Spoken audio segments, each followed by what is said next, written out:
pessoal, vamos a mais uma aula de ensino religioso. Eu sou o professor Manuel Nunes e é muito bom estarmos aqui juntos aprendendo. Vamos voltar a estudar sobre as religiões mundiais. Mas antes, queria conversar com você sobre um fenômeno muito importante que influenciou todas as religiões do mundo. Trata-se da reforma da igreja, mas não é a reforma do templo ou do prédio, é a reforma espiritual. É a reforma protestante da igreja que aconteceu no dia 31 de outubro de 1517 e que mudou os rumos da igreja cristã no mundo inteiro. Então, antes de entrarmos no estudo do cristianismo, vamos conhecer um pouco sobre a reforma protestante, o que aconteceu naquele dia e quais as consequências para a igreja até os nossos dias. Se liga aí então neste resumo.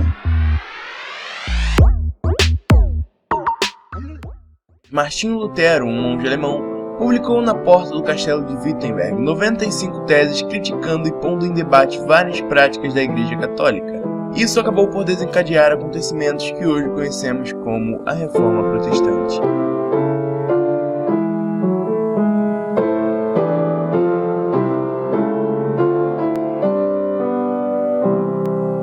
Voltemos ao século XVI. A Europa tinha acabado de sair da Idade Média, estavam surgindo novos ideais, novas políticas.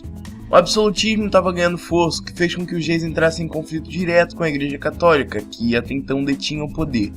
Os nobres e camponeses também não estavam muito felizes com a Igreja, já que ela possuía a maior parte das terras e ainda cobrava impostos muito altos. Para completar, a burguesia, que tinha surgido com o fim da Idade Média, também não ia muito com a cara da Igreja, porque ela condenava a usura, o acúmulo de lucro. Beleza, mas o que os teólogos achavam da Igreja? Bom, nos séculos passados apareceram algumas pessoas que se opuseram às práticas da Igreja Romana, como John Wycliffe e John Huss, mas eles não conseguiram mudar tanta coisa assim. Algumas das críticas feitas por eles era que só quem falava latim tinha acesso à Bíblia, que a Igreja Católica tinha se afastado do Evangelho pregado por Jesus e pelos apóstolos. Para eles, os principais problemas da Igreja Católica na época eram a crença no purgatório, a adoração a santos, várias superstições como a venda de relíquias ou peregrinações a lugares considerados santos, e a corrupção interna da Igreja, com vários papas bem controversos. Mas, dentre todos os problemas, talvez o maior daquele tempo era a venda de indulgências. Basicamente, pagar pelo perdão dos pecados. Deixa eu explicar isso direito. O imperador do Sacro Império Romano Germânico era eleito por 7 pessoas, 4 príncipes e 3 arcebispos. Acontece que, na época, quando estava perto de escolherem o novo imperador, um cargo de arcebispo estava vago. Então, uma das famílias que já tinham um voto resolveu pegar esse cargo vago para ter direito a 2 votos. Alberto de Brandemburgo ocupou esse cargo de arcebispo, só que ele era muito novo para exercer a função, então a família teve que comprar a autorização. Na verdade foi um suborno, né? Mas eles tiveram que comprar a autorização para o cargo. É claro que eles ficaram muito endividados por causa disso. Aí o Papa, muito sagaz, deu permissão para Alberto vender indulgências para pagar a dívida e a metade do valor iria para a igreja construir a Basílica de São Pedro. E é partindo daqui que entramos na primeira etapa da reforma. Martinho Lutero era um monge e professor de teologia da Universidade de Wittenberg. Lutero tinha algumas discordâncias com a Igreja Católica, mas nada muito grande a princípio. Alberto então nomeou Johann Tetzel para vender as indulgências na Alemanha. Tetzel, na verdade, era um pouco exagerado ao falar das indulgências, então, quando ele chegou em Wittenberg, Lutero resolveu fazer algo a respeito. No dia 31 de outubro, ele publicou na porta do castelo de Wittenberg 95 teses criticando a venda de indulgências e várias outras práticas da igreja. Mas, calma, não foi nada revolucionário. Era completamente comum pessoas pendurarem na porta do castelo assuntos para entrar em debate. Só que as teses de Lutero se espalharam, isso graças à imprensa que tinha sido inventada umas décadas antes. E elas se espalharam tanto que chegou nas mãos do arcebispo, que enviou para o Papa. No ano seguinte, Lutero foi convocado para ir a Roma responder à acusação de heresia, só que ele não foi. O processo continuou rolando até que ele foi excomungado pelo Papa. Antes de continuar, é importante deixar claro que Lutero não queria separar a Igreja Católica. Muito pelo contrário, ele queria que a Igreja revesse seus princípios morais e ficasse mais próxima às doutrinas de Jesus e dos apóstolos. O racha que houve na Igreja foi consequência das ações da própria Igreja Romana.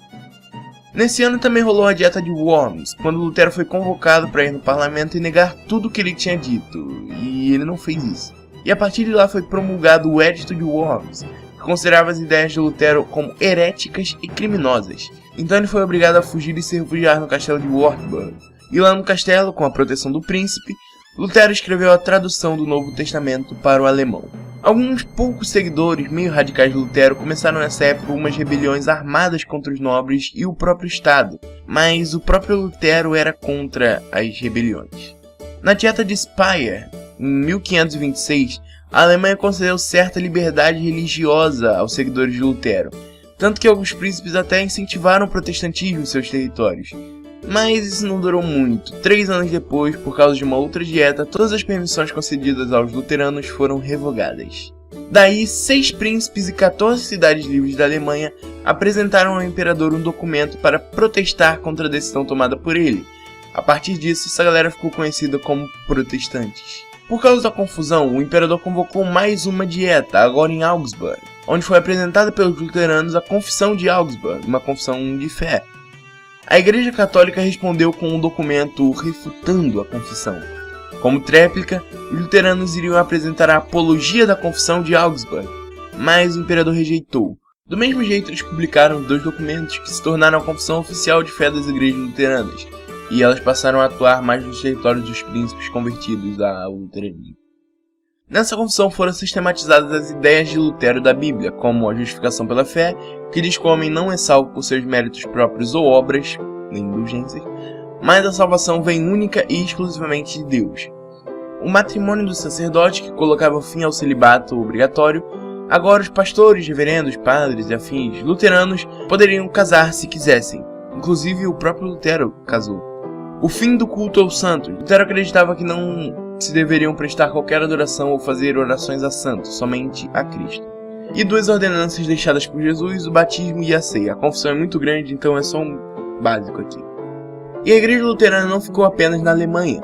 Vários outros países também adotaram as reformas de Lutero, como Dinamarca, Suécia, Finlândia, Noruega e outros aí. Martinho Lutero não foi o único reformador, mas um dos principais foi João Calvino. Ele atuou bastante na Suíça, em Genebra. A cidade se transformou em uma espécie de centro do protestantismo na Europa, e de lá saíram muitos líderes e pós-reformadores. As maiores atuações de Calvino, no entanto, foram no campo de teologia, com seu sistema teológico, o calvinismo, junto com toda a sua teoria da predestinação. Mas relaxa, eu não vou explicar o sistema calvinista porque ele é muito extenso e eu posso acabar fazendo alguma caricatura sobre o assunto, que não é minha intenção. Aliás, isso é um vídeo de história e não de teologia. Talvez a parte mais bugada da reforma tenha acontecido lá, na Inglaterra.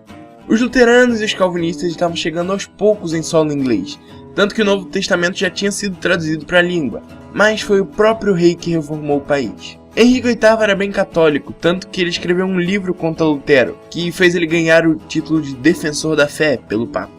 Só que um dia Henrique decidiu se separar da esposa porque ela não tinha dado filhos homens a ele. Ele então pediu ao Papa para anular seu casamento para ele se casar com outra que pudesse ter filhos homens, mas o Papa negou. Por isso foi aprovado pelo parlamento o Ato de Supremacia, que rompia completamente com a Igreja Católica. Assim nasceu o anglicanismo, e o rei foi considerado o protetor e único chefe supremo da Igreja da Inglaterra. A partir daí, os católicos começaram a ser perseguidos e executados no país. A situação complicou um pouco mais quando uma das filhas de Henrique, Maria I, assumiu. Ela era católica, então começou a perseguir os protestantes. E como você deve imaginar, a perseguição aos protestantes só acabou quando Isabel I assumiu e consolidou a reforma na Inglaterra. A própria igreja anglicana é diferenciada. Ela manteve bastante a doutrina calvinista, ao mesmo tempo que preserva as tradições da Igreja Católica Romana. Toda a hierarquia, cargos eclesiais, os sacramentos, e isso tornou o anglicanismo um pouco diferente das outras igrejas da Reforma, como os luteranos, presbiterianos, batistas. E o que a Igreja Católica fez com isso tudo? Ficou assistindo e comendo pipoca? Como resposta, a Igreja Romana convocou o Concílio de Trento, que iniciou a chamada Contra-Reforma, que tinha por objetivo conter a reforma. No concílio, dentre as muitas coisas que foram resolvidas, eles reafirmaram as tradições, os sacramentos, a justificação pelas boas obras, o uso da Bíblia apenas em latim, construíram vários seminários para os padres e proibiram a venda de indulgências, que foi o grande mote da reforma. Outra coisa que foi muito importante para manter a igreja de pé foi a oficialização da Companhia de Jesus, os jesuítas, que tiveram um papel muito importante na conversão das colônias dos países católicos, inclusive o Brasil. O concílio também restaurou a Inquisição, que permitia matar quem os católicos consideravam hereges. Mas talvez valha um vídeo só para isso. Para finalizar, aqui vai uma breve sistematização das doutrinas protestantes, as doutrinas que unem todas as denominações derivadas da Reforma, chamados 5 solas. Sola Scriptura, somente a Bíblia, a revelação de Deus, é a regra de fé e prática da Igreja. Sola Gratia, a salvação é somente pela graça e vem de Deus. Sola Fide, a justificação é pela fé e pela fé somente, não por meio de boas obras. Solus Christus, Jesus Cristo é o único mediador entre Deus e os homens e não existe salvação fora dele. Por fim, toda a glória de tudo que há no universo é devida única e exclusivamente a Deus. Soli Deo Glória. Então aí está a reforma protestante da igreja. Agora vá lá no nosso grupo do WhatsApp e responda à atividade de hoje. Depois clique em enviar e não se preocupe que assim eu recebo automaticamente no meu e-mail. Sua presença só é registrada quando você, depois que assiste a videoaula, faz a atividade, clica em enviar. Assim eu recebo e registro ali a sua presença neste dia e coloco também a sua nota. Então, até a próxima aula. Fica com Deus. Tchau.